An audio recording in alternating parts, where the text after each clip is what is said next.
వే gold trusted gold buyers మీరు తాకట్టు పెట్టిన బంగారాన్ని విడిపించి ఈ రోజు ఉన్న మార్కెట్ ధరకు కొనబడను.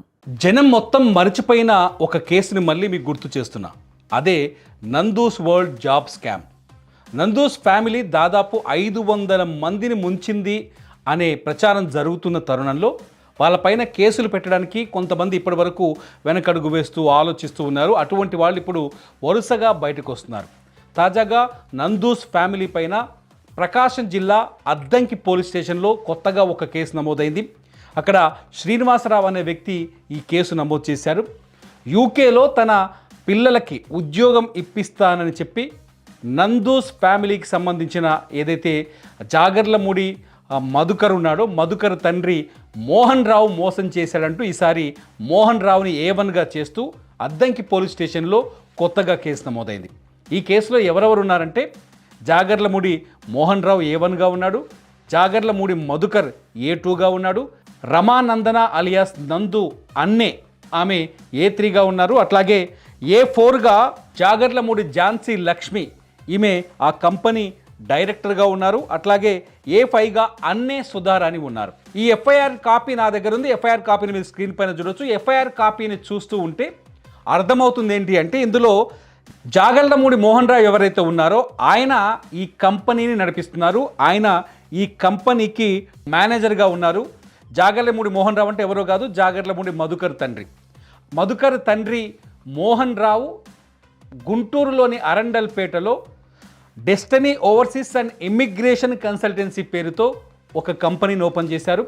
ఆ కంపెనీ ఏం ప్రచారం చేసింది అంటే మీ పిల్లలకి ఎవరికైనా యూకేలో ఉద్యోగాలు కావాలి అంటే మేము అక్కడ కంపెనీలతో కన్సల్టెన్సీతో ఉన్నాం, కన్సల్టెన్సీగా పనిచేస్తున్నాం, మీ పిల్లలకి అక్కడి కంపెనీల్లో ఉద్యోగాలు ఇప్పిస్తామని జాగర్లమూడి మోహన్ రావు ఎవరైతే మధుకర్ ఉన్నాడో యూకేలో మధుకర్ తండ్రి జాగర్లమూడి మోహన్ రావు ప్రచారం చేశాడు. ఆ ప్రచారాన్ని నమ్మి ప్రకాశం జిల్లా అద్దంకి సంబంధించిన శ్రీనివాసరావు అనే ఒక వ్యక్తి కొంత డబ్బుని తన పిల్లల కోసం యూకేలో సెటిల్ అవ్వాలని ఆలోచిస్తున్న తన పిల్లల కోసం ఈ మోహన్ రావుని సంప్రదిస్తే మోహన్ రావే నేరుగా వెళ్ళి అద్దంకి వెళ్ళి ₹1,00,000 తెచ్చుకున్నాడు. ఫస్ట్ ₹1,00,000 తీసుకొచ్చాడు. ఆ తర్వాత తన కొడుకైన జాగర్లమూడి మధుకర్ని, తన కోడలైన రమానందన అన్నేని, అట్లాగే తన భార్య ఈ కంపెనీకి డైరెక్టర్ ఎవరంటే మోహన్ రావు సతీమణి జాగర్లమూడి ఝాన్సీ లక్ష్మి ఈమె డైరెక్టర్గా ఉన్నారు ఈ కంపెనీకి, డెస్టినీ ఓవర్సీస్ అండ్ ఇమ్మిగ్రేషన్ కన్సల్టెన్సీకి. ఆమె అట్లాగే ఇంకొక డైరెక్టర్గా ఎవరున్నారంటే అన్నే సుధారాణి.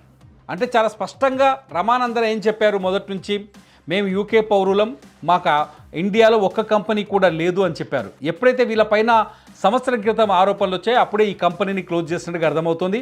ఈ శ్రీనివాసరావు ఇప్పుడు అద్దంకిలో కేసు నమోదు చేసిన శ్రీనివాసరావు వీళ్ళకి ₹1,00,000 ఏమో క్యాష్గా ఇచ్చానని చెప్పాడు కంప్లైంట్లో, పోలీస్కి ఇచ్చిన కంప్లైంట్లో. అట్ ది సేమ్ టైం ఇంకొక ₹9,60,000 జాగర్లమూడి మధుకర్, జాగర్లమూడి మధుకర్ భార్య అయిన రమానందన అన్నే, అట్లాగే జాగర్లమూడి ఝాన్సీ లక్ష్మి, అలాగే అన్నే సుధారాని అకౌంట్లలోకి ట్రాన్స్ఫర్ చేసినట్టుగా ట్రాన్సాక్షన్ కాపీస్ని కూడా పోలీసులకు సమర్పించాడు. అంటే వీళ్ళ కుటుంబం మొత్తం కలిసి ఏం చేసిందంటే మోసాలే చేసింది చాలా క్లియర్గా. ఈ మోసంలో మధుకర్ తండ్రి మోహన్ రావు పాత్ర మాత్రమే కాదు, మోహన్ రావు పైన విజయవాడ ఇబ్రహీంపట్నం పోలీస్ స్టేషన్లో కేసు నమోదైందా, విచారణ కొనసాగుతోంది. మోహన్ రావు పాత్ర మాత్రమే కాదు, మోహన్ రావు కూడా తెలుసు తన కొడుకు యూకేలో ఏదైతే కాస్ పేరుతో, కన్సల్టెన్సీ పేరుతో, వీసా పేరుతో మోసం చేస్తున్నాడని. ఆ మోసానికి గుంటూరు అరండల్పేటని అడ్డాగా చేసుకొని మోహన్ రావు కూడా చాలామందిని యూకేకి పంపించే ప్రయత్నంలో డబ్బులు వసూలు చేశాడని చాలా స్పష్టంగా ఈ కేసు ద్వారా మనకు అర్థమవుతోంది. వాళ్ళ కొడుకు అంటే యూకేలో ఉన్నాడు, యూకేలోనే ఉంటాం, మేము మళ్ళీ ఇండియాకి రాము, ఇండియాకి వస్తే ఇప్పుడు ఎట్లాగో కేసులు ఉన్నాయి, ఇండియాకి రాగానే పోలీసులు అరెస్ట్ చేస్తారు, లుకౌట్ నోటీసులు జారీ చేశారు, తీసుకుపోయి జైల్లోనే పెడతారు ఎవరిని, జాగర్లమూడి మధుకర్ని అట్లాగే నందనాని. కానీ మోహన్ రావు ఇండియాలో ఉండి కూడా మోసం చేశాడు. మోహన్ రావు మోసం చేశాడు. ఆ కంపెనీ ఎవరి పేరు మీద ఉందంటే ఝాన్సీ లక్ష్మి పేరుతో ఉంది, అట్లాగే సుధారాణి పేరుతో ఉంది. అంటే వీళ్ళ వృత్తి మోసం చేయడమే వృత్తిగా పనిగా పెట్టుకున్నారు, మోసం చేయడమే లక్ష్యంగా పెట్టుకొని డబ్బులు సంపాదించారు. కోట్ల రూపాయల డబ్బులు. ఎంతమంది ఉసురు ముట్టుంటుంది వీళ్ళకి చెప్పండి. మోహన్ రావు ఒక గవర్నమెంట్ ఉద్యోగి, గవర్నమెంట్లో రిటైర్డ్ అయ్యాడు, గవర్నమెంట్ జాబ్ చేసి కొడుకు చేస్తున్న మోసానికి మోహన్ రావు కూడా మద్దతు ఇవ్వడం అనేది ఇక్కడ ఆసక్తికరంగా కొంత బాధాకరంగా కూడా ఉంది. నందు మధుకర్ కలిసి యూట్యూబర్లుగా స్టార్స్గా ఫేమస్ అయ్యి లండన్లో ఉన్న దాదాపు 500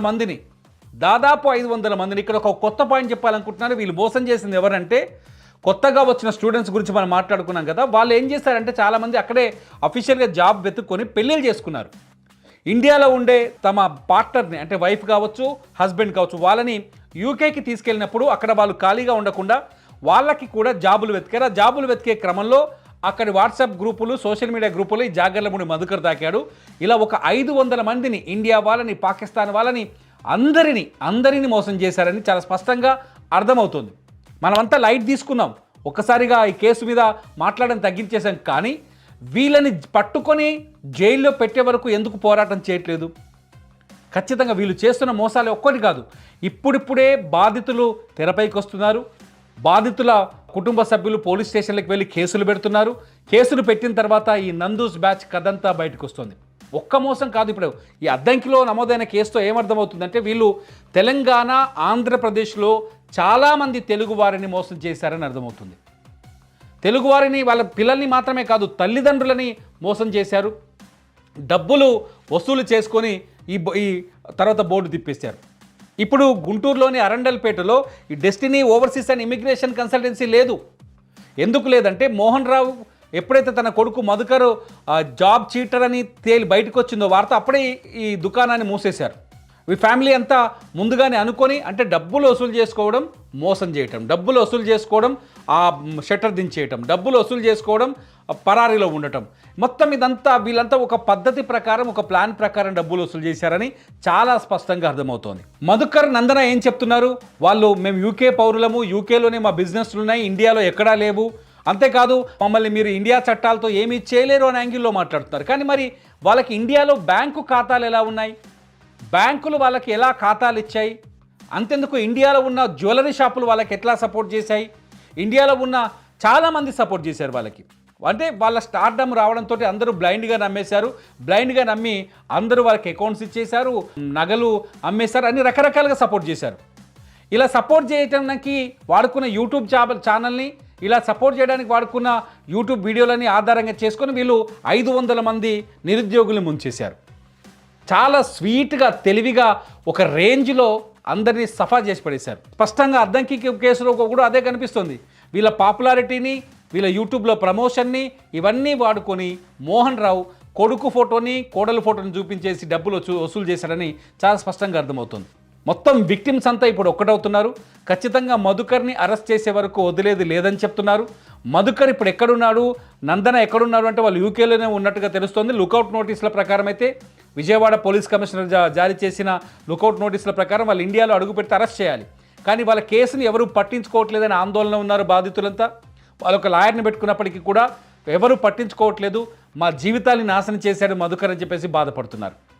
ఈ విషయాన్ని ఖచ్చితంగా ప్రజల్లోకి తీసుకెళ్లాల్సిన బాధ్యత ఉంది మనందరికీ. అందుకనే నేను ఈ విషయాన్ని మరొకసారి మీకు గుర్తు చేస్తున్నాను. చాలా క్లియర్గా నందూస్ ఎవరైతే విక్టిమ్స్ ఉన్నారో మీరు బయటకు రండి. ఇవి ఏదైతే అద్దంకిలో కేసు నమోదు చేశారో అలాగా మళ్ళీ మీరు కేసు నమోదు చేయండి. మీ బాధని ఖచ్చితంగా మీ సమీప పోలీస్ స్టేషన్